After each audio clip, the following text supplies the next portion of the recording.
আসসালামু আলাইকুম, কেমন আছেন সবাই? আশা করি ভালো আছেন। শখের কোয়েল পালনে নতুন আরেকটি ভিডিওতে আপনাদের সবাইকে অনেক অনেক স্বাগত। তো আজকে আমি কথা বলবো আমার এই মুরগির বাচ্চাগুলোকে নিয়ে, যেগুলো প্রায় 2 থেকে আড়াই মাস আগে আমি কিনেছিলাম। এখন বর্তমানে ওদের যেই অবস্থা আর এই যাবত ওদেরকে আমি কিভাবে পালন করেছি বা ওদের খাদ্য তালিকায় কি কি খাবার রেখেছিলাম, প্লাস ওদেরকে আমি কোনো রকম ওষুধ খাওয়াচ্ছি কিনা বা কোন কোন ওষুধের ডোজগুলো আমি কমপ্লিট করেছি তা আমি এই ভিডিওতে জানিয়ে দিব।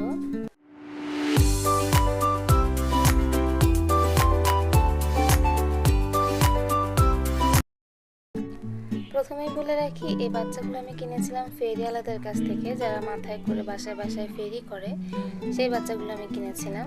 তা এই বাচ্চাগুলো মোটামুটি ভালোই সুস্থ ছিল আর এখনও পর্যন্ত আলহামদুলিল্লাহ সুস্থ আছে।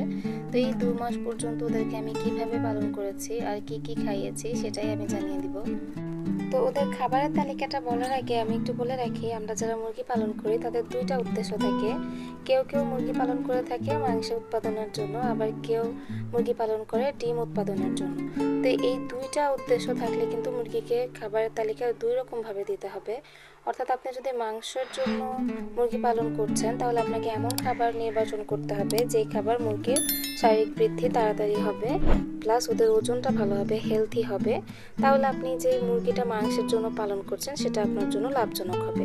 আর দ্বিতীয় যে কারণটা রয়েছে, ডিমের জন্য যদি আপনি মুরগি পালন করে থাকেন তাহলে আপনাকে এমন খাবার নির্বাচন করতে হবে যেটাতে ওদের শরীরে সঠিক পুষ্টি সরবরাহ করবে, প্লাস ওদের ডিম উৎপাদনের যে প্রক্রিয়াটা আছে সেটাকে দ্রুত করতে সাহায্য করবে।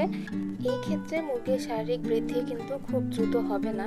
অর্থাৎ যদি আপনি ডিমের জন্য মুরগি পালন করে থাকেন তাহলে মুরগিকে এমন খাবার দিবেন যে খাবারগুলোতে মুরগি আস্তে আস্তে বড় হবে, প্লাস ওদের একটা প্রাপ্ত বয়স্ক হওয়ার পর ওরা ডিমে আসবে। এতে করে আপনার মুরগির স্বাস্থ্য ভালো থাকবে এবং ডিমে আসার পর বেশি দিন পর্যন্ত আপনাকে ডিম দিতে পারবে বা এদের উৎপাদনশীলতা অনেক দিন পর্যন্ত ধরে রাখতে পারবে। আমি যেহেতু এই মুরগিগুলোকে ডিমের জন্য পালন করছি, অর্থাৎ আমার উদ্দেশ্য হচ্ছে ওদেরকে দিয়ে আমি ডিম উৎপাদন করব, তাই ওদেরকে এখনো পর্যন্ত আমি সোনালি স্টার্টার খাবারটা দিই। আর যারা মাংসের জন্য পালন করছেন তারা কিন্তু অবশ্যই ব্রয়লার স্টার্টার খাবারটা দিবেন, ওতে করে মুরগি খুব তাড়াতাড়ি বড় হয় বা মুরগির স্বাস্থ্য ভালো হয়। তো আমি এদেরকে ডিমের জন্য উৎপাদন করছি, তাই আমি ওদেরকে সোনালি স্টার্টার খাবারটাই দিয়ে আসছি একদম 0 বয়স থেকে এখনো পর্যন্ত। ওরা যতদিন না পর্যন্ত ডিমে আসছে বা ওদের 3-4 মাস চলে যাওয়ার পর আমি ওদেরকে লেয়ার লেয়ার 1 খাবারটা দিব, যেটা হচ্ছে মূলত ডিমের খাবার। যে ডিম পাড়ে মুরগি বা পাখিগুলোর জন্য লেয়ার লেয়ার 1 খাবারটা ইউজ করা হয়। তো আমি এখনো পর্যন্ত ওদেরকে সোনালি স্টার্টার খাবারই দিচ্ছি ওদের বয়স 2 থেকে আড়াই মাসের মধ্যে। এর পাশাপাশি যদি আপনি ঘরোয়া খাবার হিসেবে চাল, গম, ভুট্টা এসব দিতে চান তাহলে দিতে পারেন, কোনো অসুবিধা নেই।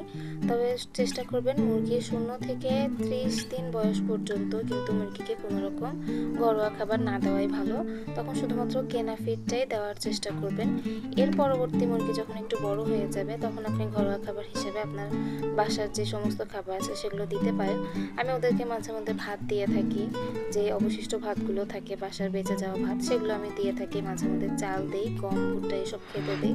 ওরা এগুলো অনায়াসেই খায় আর এতে করে মুরগির সুস্থতার উপর কোনো প্রভাব পড়ে না, এগুলো কোনো ক্ষতি করে না।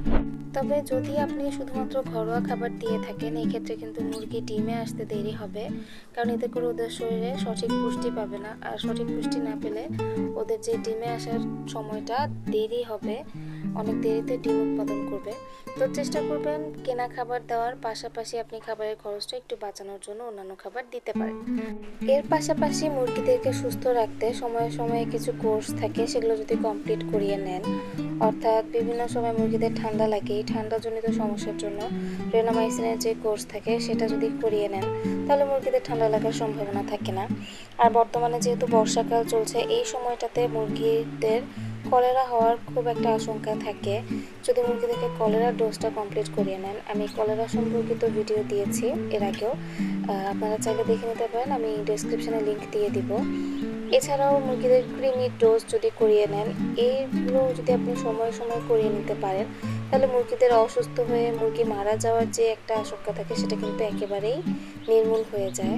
সঠিকভাবে খাদ্য তালিকা যদি আপনি নির্বাচন করতে পারেন, এর পাশাপাশি নিয়মিত যে ওষুধের কোর্সগুলো আছে সেগুলো মেনটেন করতে পারেন এবং মুরগিকে একটা পরিষ্কার পরিচ্ছন্ন পরিবেশ দিতে পারেন, তাহলে অবশ্যই মুরগিগুলো আপনাকে একটা ভালো ফলাফল দিবে।